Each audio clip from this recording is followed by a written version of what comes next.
Hello guys, welcome back to Panvith YouTube channel. ఈరోజు మనం restaurant style paneer curry and butter non ఎలా చేయాలో చూసేద్దాం. ఫస్ట్ అయితే మైదా పిండి తీసుకున్నాను.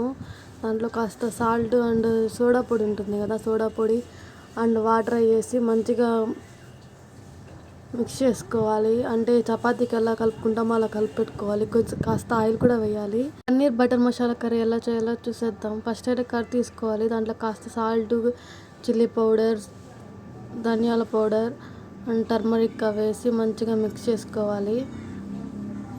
మిక్స్ చేసుకొని పక్కన పెట్టేసుకోవాలి. మిక్స్ చేసుకున్న తర్వాత ఇట్లా వచ్చేస్తుంది. దీనికి సైడ్ పెట్టేసుకోండి. ఇంకా గ్యాస్ ఆన్ చేసేసి పెనం పెట్టేయండి. దాంట్లో కాస్త ఆయిల్ వేసేసి అది మంచిగా హీట్ అవ్వనండి. మళ్ళీ బటర్ వేసాను. కాస్తంత బటర్ వేసి మంచిగా అయ్యాక అంత హోల్ బిర్యానీ మసాలా వేసేయాలి. అవి మంచిగా వేగనివ్వాలి. ఇంకా 2 ఆనియన్స్ అట్లా వేసుకొని మంచిగా మగ్గనివ్వండి. కాస్త సాల్ట్ వేస్తే ఫాస్ట్గా వేగిపోతాయి. ఇంకా అట్లే కొంచెం కరివేపాకు అలా వేయండి.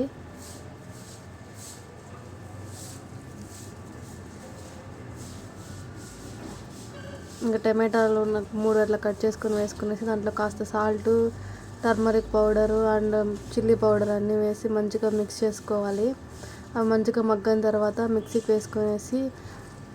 చేసుకునేసి దాన్ని పక్కన పెట్టేసుకోవాలి.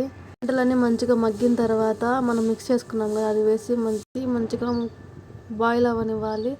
ఇంకా తర్వాత మిక్సీకి వేసేసి ఇంకా సైడ్కి పెట్టేసుకోండి. ఇంకా బటర్ నాన్ ఎలా చేయాలంటే, ఇందాక మనం కలిపి పెట్టాం కదా, దాన్ని 1 అవర్ అట్లా పక్కన పెట్టేసి దాన్ని చపాతీలాగా రుద్దుకోవాలి. అంటే రౌండ్ షేప్ కాకుండా ఈ షేప్లో చేసుకొని కాల్చి పక్కన పెట్టుకోవాలి. ఇంకా మిక్సీకి చేసాం కదా, దాన్ని కాస్త ఆయిల్ అండ్ బటర్ వేసి పన్నీర్ వేసేయాలి. అది మంచిగా బాయిల్ అవ్వనివ్వాలి. బిర్యానీలు వేసుకునేది కసూరా మేతి అనేసి ఒక ఆకు ఉంటుంది, అది వేసేసేయాలి.